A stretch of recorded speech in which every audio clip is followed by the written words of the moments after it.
Smooth cat. Let's get ready to rumble. I'm a bad man. I shook up the world.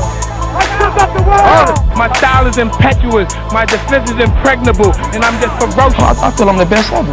I broke everybody's record. Tell me who record I haven't broke. Colossal Boxing Talk. Yo, what's up, YouTube? This is Smooth Cat, Colossal Boxing Talk, as you guys know already. Sitting here with breakdown / prediction for Adrian the Problem Broner versus Sean Porter, and for Hassan Ndam versus David Lemieux. I'm gonna start off with Ndam versus Lemieux. And as you guys normally know, I usually put the film and stuff up with it.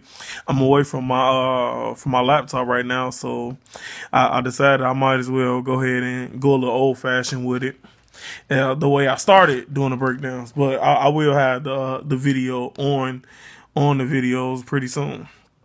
But with that being said, with this fight with Ndam versus Lemieux. Okay, first off, with Hassan Ndam. As we know, Hassan Ndam is a very solid boxer. Nice, potent jab. He has a good work rate as well.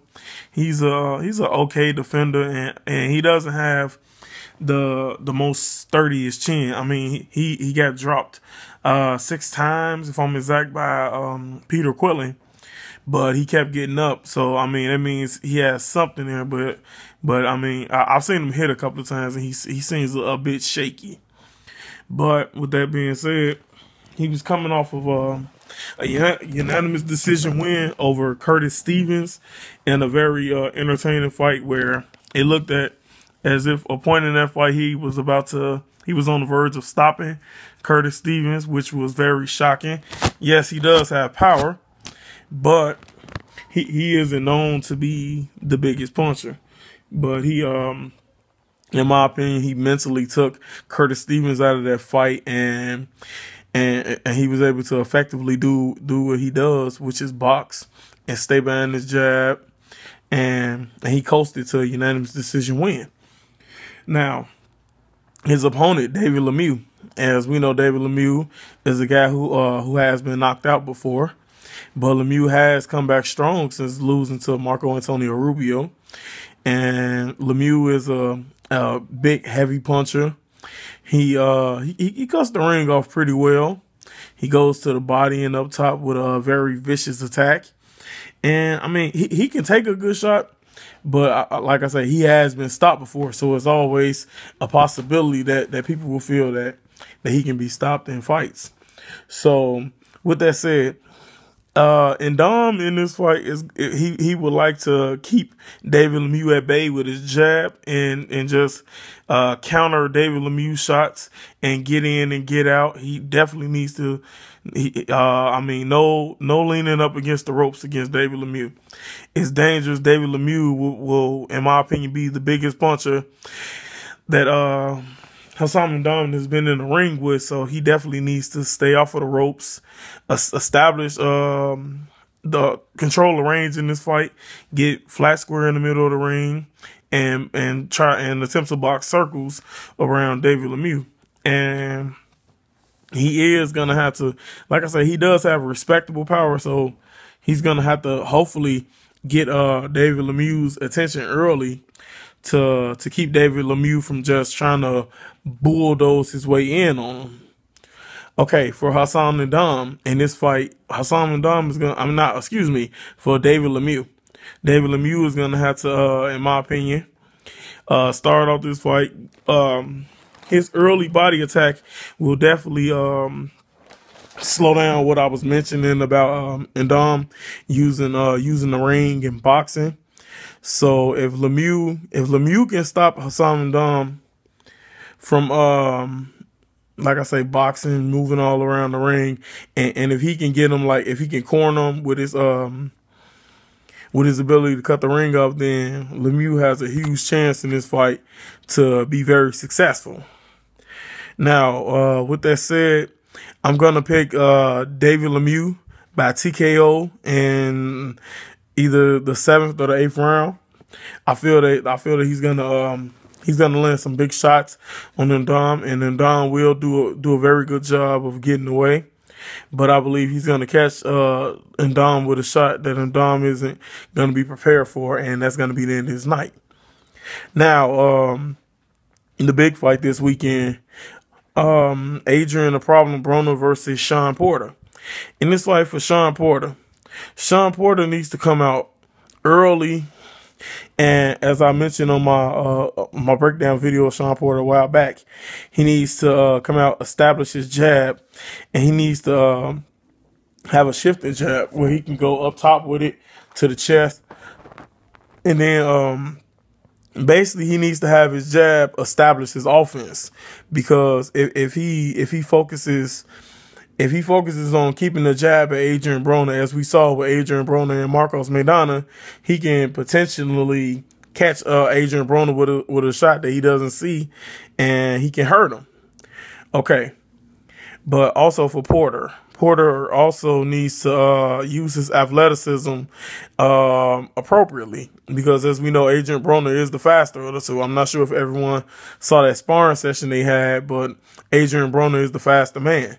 So what Porter is going to have to do, Porter needs to time Adrian Broner. And when he gets Adrian Broner back up against the rope, he needs to go to the body, hit him to the chest. And if you get an opportunity to go upstairs, go upstairs. But he does need to establish all his offense off of the jab. Okay. For Adrian Broner in this one, he also needs to establish his offense off of the jab, and he needs to counter Shawn Porter's jab, because I know Shawn Porter is going to come out with the jab. So Adrian Broner needs to counter over Shawn Porter's jab with the straight right hand. And Broner also needs to, he's going to need to use his lateral movement similar to how he was doing against John Molina in his last fight. He's going to have to it'll be smart for Adrian Broner to box this fight, really box. And I mean, at points in the fight, he can get a little aggressive, but don't get careless, because if he gets careless, Shawn Porter does have enough pop in his punches to hurt Adrian Broner. And if he hurts him, I mean, who knows what can happen from there. But with Broner, like I said, he needs to establish the jab to the body like he was doing. And because Porter's going to get to the point where he's just going to kind of throw the game plan out of the window and go clean in for the attack. And when he goes in for the attack, Broner needs to counter that with straight 1-2s, the straight right hand, check left hooks, and check right hooks. But with that being said, this is, like I said, this fight is very exciting this weekend. I'm definitely looking forward to seeing all these fights, including Andre Ward and Paul Smith. I'll touch on that fight briefly as well. But with that fight, I just feel I don't see anything that Paul Smith does that should really bother Andre Ward. So I mean, that's the type of fight where I feel Ward is gonna like knock some of the cobwebs off, get in there. He should look real good. Paul Smith is kind of like tailor-made for him.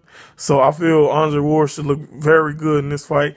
I believe he's gonna come on on the inside, forcing the inside type fight where he can basically muscle Paul Smith around.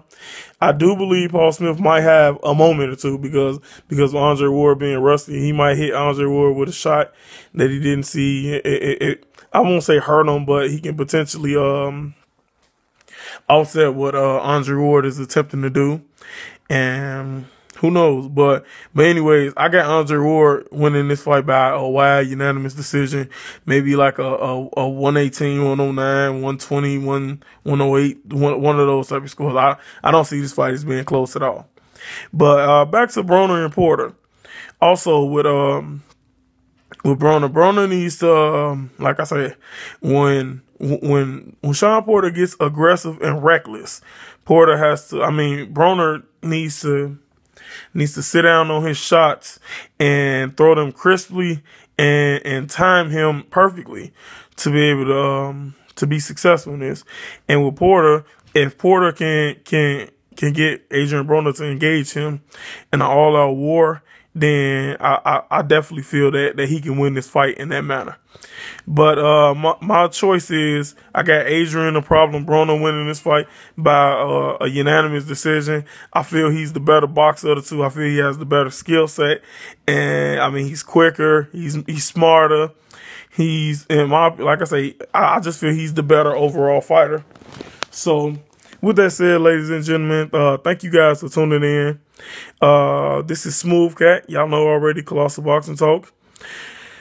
And also hit the subscribe button. Leave comments in the comment section below. Like the video, share the video. Give me, like I say, give me you guys feedback so I can know how you feeling about all three of these fights that I just covered. And also, go to Facebook, hit that like button. You can go to Twitter and Instagram. Follow us at Colossal CBT. I'm Smooth Cat, and I'm out.